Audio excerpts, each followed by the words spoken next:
जय आदिवासी, जय भीम. आपण या राज्यात मुख्यमंत्री यांची लाडकी बहीण योजना सुरू होऊन जवळपास 2-3 महिने झाले आणि या ठिकाणी आदिवासी समाजाला, आदिवासी महिला भगिनींना मोठ्या प्रमाणात अडचणींना सामना द्यावा लागत आहे. म्हणजे जे खरे वंचित गरजू लाभार्थी आहेत ते या योजनेपासून आपल्याला वंचित होताना दिसत आहे. कसं की आदिवासी महिलांकडे त्यांच्या जन्म नोंदही त्यांना आढळून येत नाही, कारण आदिवासी समाज हा स्थलांतरितरित्या जीवन जगतो.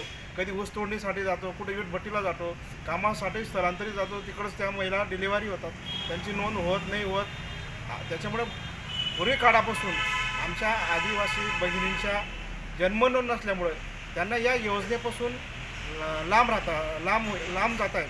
त्यांना या योजनेचा फायदा होताना दिसत नाही आहे.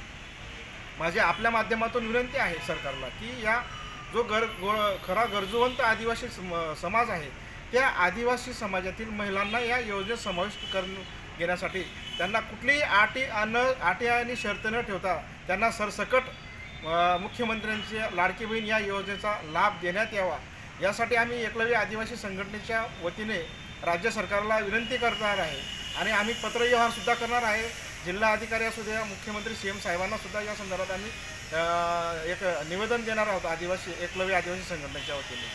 आमची ही जी भूमिका आहे आपण आपल्या माध्यमातून शासनापर्यंत पोहोचवा एवढीच नम्र विनंती करतो.